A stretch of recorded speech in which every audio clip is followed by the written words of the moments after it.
Attention ladder 30. 6122 Ridge Avenue. Assist police.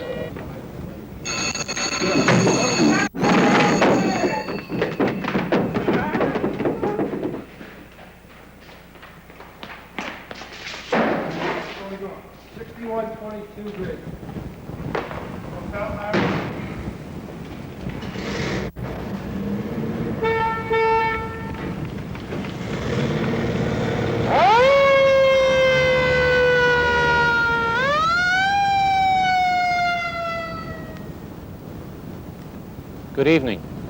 A most important duty of all fire departments is rescue operations. The City of Philadelphia, through the fire department, provides for this important life-saving practice by the use of the rescue company. This service is available to the citizens of Philadelphia 24 hours a day, every day of the year. This service is administered by Philadelphia firemen trained in first aid and the use of life-saving equipment. Tonight, in our segment of On Guard, we will review the operations of a rescue company, explaining and describing the duties of the members, the equipment they use, and the services they are prepared to render. In a large city such as Philadelphia, the rescue operation is complex and varied, and a thorough knowledge of these operations is most important to all officers and members of the fire department, as well as to the public. There are 13 rescue companies in service in the city, operated by the Philadelphia Fire Department. The total number of responses to various alarms responded to by these companies for the year 1968 was 23,461. Now let us direct your attention to the chart, which gives the location of each rescue company. Each rescue unit is assigned to a station housing an engine company or an engine and ladder company. This assures an adequate pool of personnel thoroughly trained and always available to staff the rescue companies. You will observe that rescue companies are located in all areas of the city. This equitable distribution of rescue facilities is designed so that all areas of the city are within minutes of a fire department rescue company. This assures prompt response to all requests for service. All firemen are qualified to administer first aid pending the arrival of the rescue company. Every fireman graduating from the Fire Training College receives the American Red Cross Standard First Aid course. At this time, I would like to direct your attention to Rescue Company number 3, which is here in the studio with us. We will now review the equipment carried on the rescue companies and the services they are prepared to perform. Our rescue apparatus are van-type vehicles, approximately 17 feet long and 7 feet wide, manned by 2 firemen. These vehicles are so designed that a person may comfortably and correctly be transported to the nearest hospital while receiving first aid en route. We stress correctly transported because the act of moving or transporting an injured person is in itself a very important aspect of first aid and rescue company service. Let us take a look inside a rescue company vehicle. A study of the equipment carried by the rescue company will give us a clearer picture of the various services the rescue company is prepared to fulfill. It will also show how each of us in the fire service, or anyone with adequate first aid knowledge, can aid the rescue company members by our actions prior to their arrival.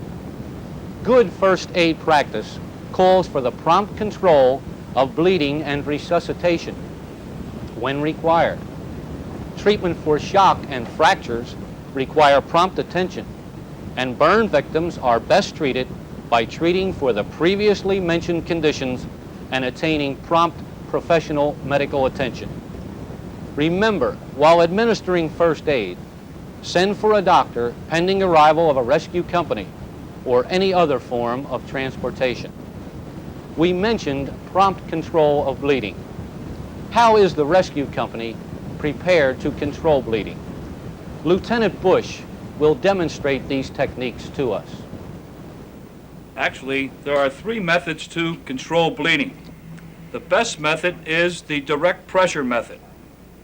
Another measure could be the use of a pressure point, and the third method, the use of a tourniquet.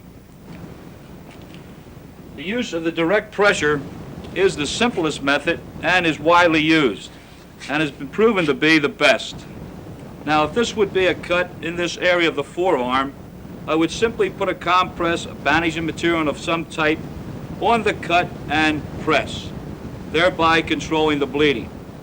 Once the bleeding has been controlled, I will now bandage snugly in place and transport the victim immediately to a hospital. Another method is by the use of the pressure points. Now, there are 6 pressure points on each side of the body for a grand total of 12.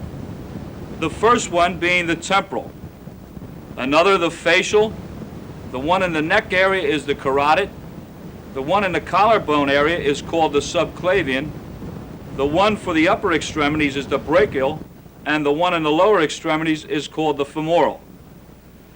Now, the pressure points are usually used in conjunction with direct pressure. Again, if this would be a severe hemorrhage, to control this bleeding initially, I would apply pressure to the brachial artery, which is located midway between the elbow and the shoulder at the inner half of the arm. Applying pressure there, then moving down with my bandaging material, holding again in place, controlling the bleeding and bandaging. The next method would be the use of a tourniquet. Where there has been complete severance of a limb or a hemorrhage that couldn't be controlled by any other means, we would simply put the tourniquet in place above the wound, a couple inches on the normal skin. Put in place and tighten. Once this is applied and the bleeding stopped, we would immediately transport this victim to a hospital where he could receive proper attention. Before transporting this victim, I would put on his location, some part on his body, the time of day this was applied, and the location on the body. Lieutenant, could you tell us how much blood is contained in the human body? The average male has approximately 6 quarts, and the female slightly less in proportion to her size. And what would be considered a serious loss of blood? Anything over a quart is considered serious, especially in the aged or debilitated. Thank you. After controlling bleeding, breathing is our next concern. What first aid services are the rescue company personnel prepared to give us? Lieutenant Domzowski will describe these services. Our rescue squads are equipped with resuscitator units such as you see here. Within the cabinet, we carry all the required equipment.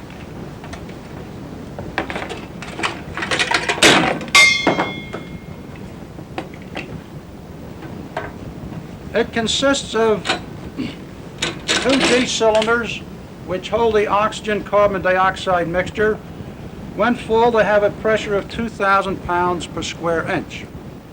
The D bottles are supported by the yoke, and the yoke serves another purpose, and that is to enable us to use 1 bottle or 2 bottles at a time, or to replace an extended bottle while using another bottle. Here we have the regulator unit, which reduces the pressure to the micromask for proper operation. The gauge here is very important as it indicates the remaining pressures within the cylinders. These cylinders will operate properly from 15 to 20 pounds per square inch. It is important when using the resuscitator to continually glance at the gauge to be sure that we have ample pressures within the bottles, and also important to have spare bottles available. Here we have the receptacles. This is the outlet of the D cylinders into which we plug the micro mask. Part of the kit are the face masks. 3 of these are supplied, 2 large masks and 1 small mask. The small mask is used for children and infants. The large mask is used for adults.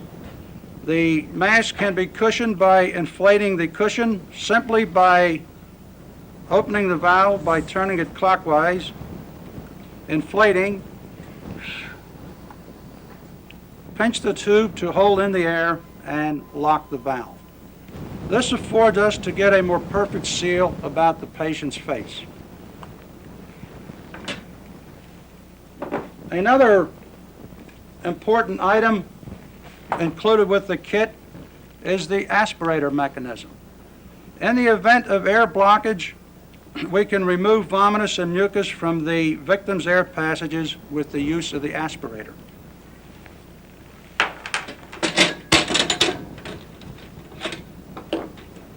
Also, we have airways. These are used to keep the tongue down and forward to afford a clear passage of air. The small one is used for infants, and we have a larger one that is used for adults. This is placed in the patient's mouth through the shoulder of the tongue to keep the tongue down and forward and afford a clear passage of air. And this is used on the resuscitation phase only. The resuscitator inhalator head or micro mask is a very important part of the resuscitator unit. It has a control knob here that controls the resuscitation or the inhalation phase. For resuscitation, we have it full clockwise, and for inhalation, we turn it counterclockwise. Here we have the test bag. This test bag is utilized to test the proper operation of the resuscitator equipment. We do this by placing the bag over the micro mask, opening one of our D cylinders, and inserting the plug into the receptacle. It is very important to understand the signals that are sent by the micro mask. This tells us if we are performing our duties properly. If the function is occurring properly, we have a smooth rhythmic clicking of the micro mask. The bag here represents the human lung.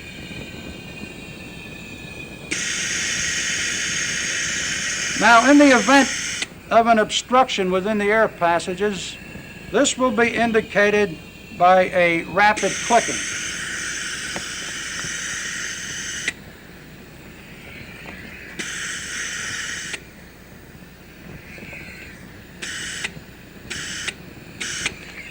In the event of an air leak or no cycling, an air leak will be indicated by no cycling. This can be caused by the fact that we fail to turn on the D cylinders, or possibly the cylinders are at zero pressure, or we do not have a perfect seal with the mask about the patient's face. Now, when the patient begins to breathe under their own power, this will be indicated by an irregular clicking.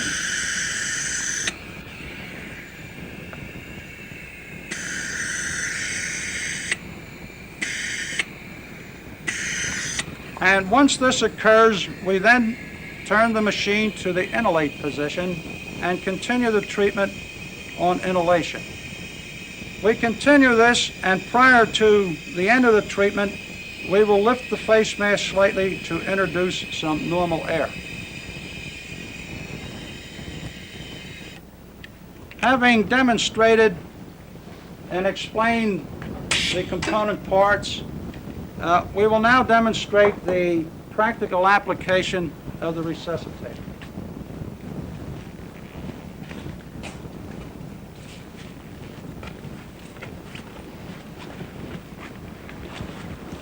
It is very important in resuscitation to properly position the patient. Here we place a blanket under the shoulder blades to raise the chest, place the stomach at a lower elevation than the chest to tilt the head back and afford a clear passage of air to the patient's lungs. The procedure for placing the resuscitator in service is as follows. First, we must turn the cylinder to the open position, 2 full turns. We take the plug and insert firmly into the receptacle. Then we select the proper type mask for adult or infant, if that be the case, place it on the micro mask, and then place the mask to the patient's face. This is done with the narrow portion of the mask placed over the bridge of the patient's nose.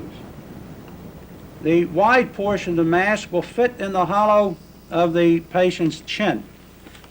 The thumbs are placed at the bridge of the nose, the 2 forefingers at the hollow of the chin, and the 3 fingers under the chin to draw the chin back and upward. This is to afford a clear air passage. In this manner, we perform the resuscitation phase, and when the patient begins to breathe under their own power, we turn the machine to the inhalation position and continue the treatment. While inhalating, it is not necessary to have a perfect seal of the mask upon the face. And toward the end of the treatment, we lift the mask to introduce some normal air. Now, in the event that during the course of resuscitation, we find that there is an obstruction, we then resort to the aspirator.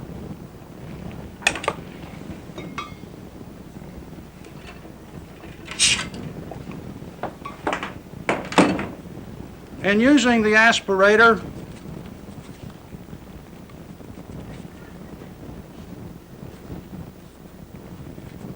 once again we plug in the venturi end to the receptacle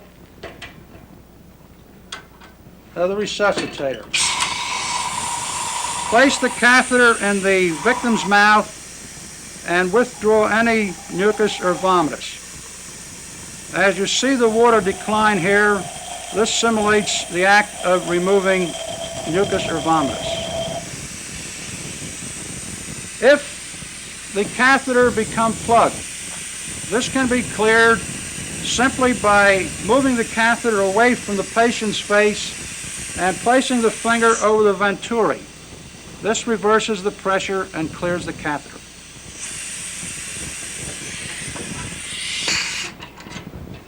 Lieutenant, can you tell us, does a mechanical resuscitator offer any advantages over other means of artificial respiration? Yes, the mechanical resuscitator has several advantages. It has a uniform and adequate ventilation pressure. There are no bodily pressures required. Therefore, it can be used in cases where persons are injured or burned, and it also indicates where there is an obstruction within the air passage, thereby warning the first aider to clear the air passage. Thank you. We have covered bleeding and breathing problems. How are rescue companies prepared to administer first aid for fractures?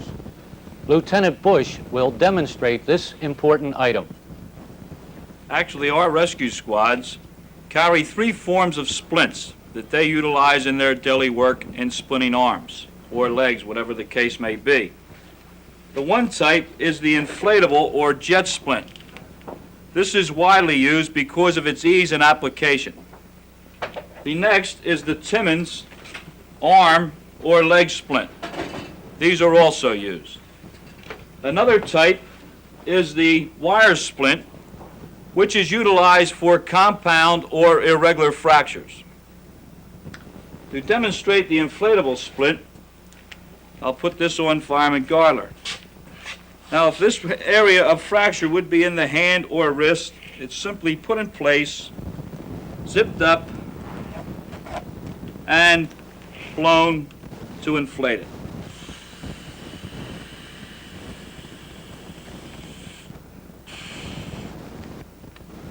Now, once this is put in place, it's a simple matter while transporting this victim to a hospital to look at the color of his hand or fingers.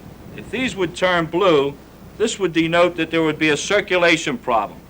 Thereby, we would release some air from the splint and again tighten in place.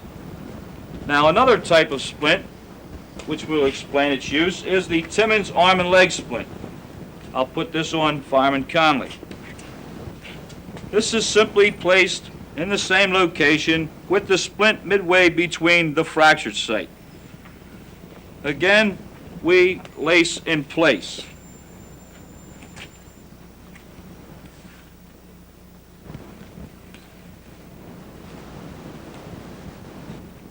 Now, after this is applied, being a forearm fracture, we might be able to utilize the arm sling to cradle this arm.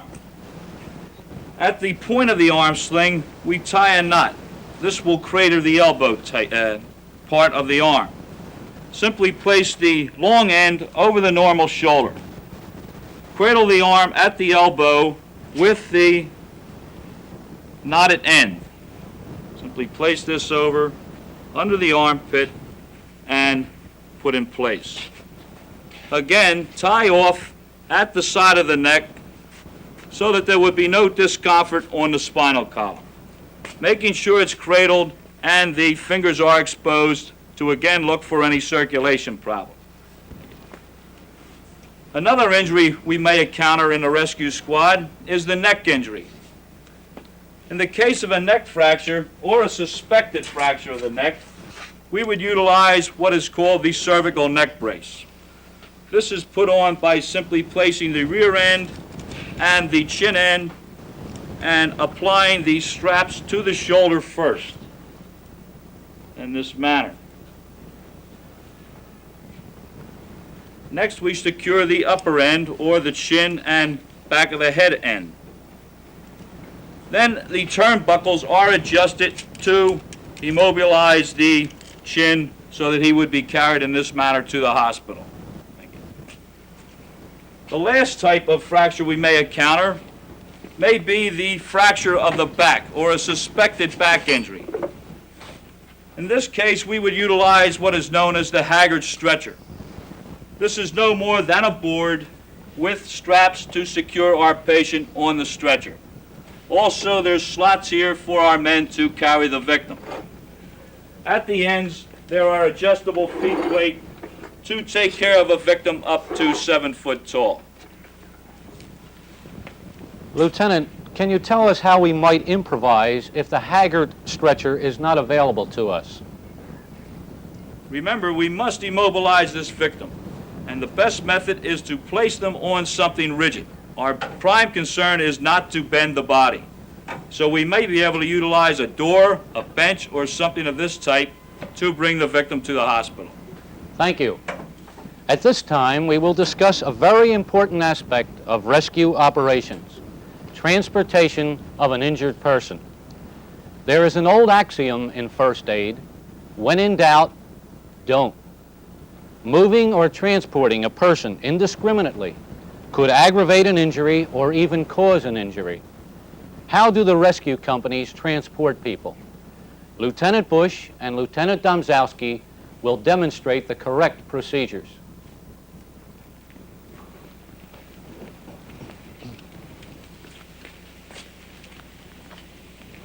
Our rescue companies are supplied with several types of stretchers to perform in different situations.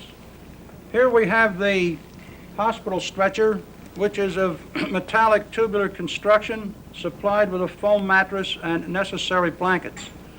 This stretcher can be adjusted from its storage position to a height level with the standard hospital bed. This facilitates the problem of placing or removing a patient from the stretcher.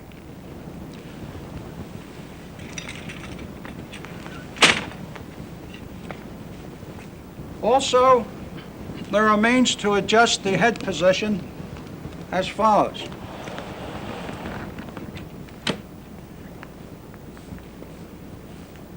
Two rails are supplied, one on each side, to afford safe transportation.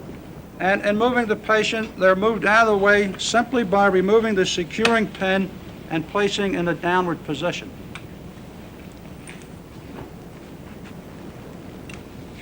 The next stretcher we will discuss is the Reeves stretcher. Thank you very much, Lieutenant. That's all we will have time for tonight. We have reviewed the equipment carried by rescue companies and how it is used. Let us now review a typical rescue company response. Some situations where they could be called for service include victims of heart attacks requiring oxygen therapy, industrial accidents, falls on construction sites, children who have swallowed objects, smoke inhalation victims, automobile accidents, and many more. The above instances deal primarily with the routine operations of rescue companies as experienced on local alarms. Rescue companies also respond on request from the fire ground. A call will be made for a rescue company by the engine company or battalion chief on the fire grounds, where occupants may be burned or overcome by smoke or seriously injured from leaps from upper floors. Upon arrival, the man in charge of the rescue will report to the battalion chief or his aide and be guided by his orders as to the duties to be performed. While the man in charge is reporting, the driver will set up the interior for transportation of the victim or victims and take to the vicinity of the fire the hospital stretcher and resuscitator. He will also have available the rescue company first aid kit so that no time will be lost in applying first aid measures. Where situations occur that the victims or firemen have been severely injured or are unconscious, the rescue member may radio the fire dispatcher and have him alert the hospital to which the rescue company is en route and inform them of the severity of the case or cases being transported. This procedure is usually up to the discretion of the battalion chief. However, in his absence, the rescue member may make this decision.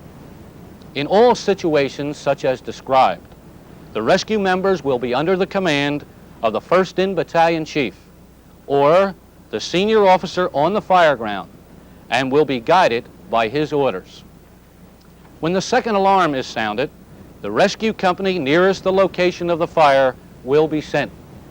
It may be that more than one rescue company will be needed, and the necessary number will be dispatched.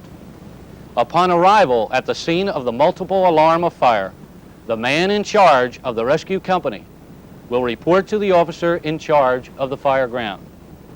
If not immediately needed on the scene, he will assist the driver in setting up a first aid station in an area adjacent to the fire ground.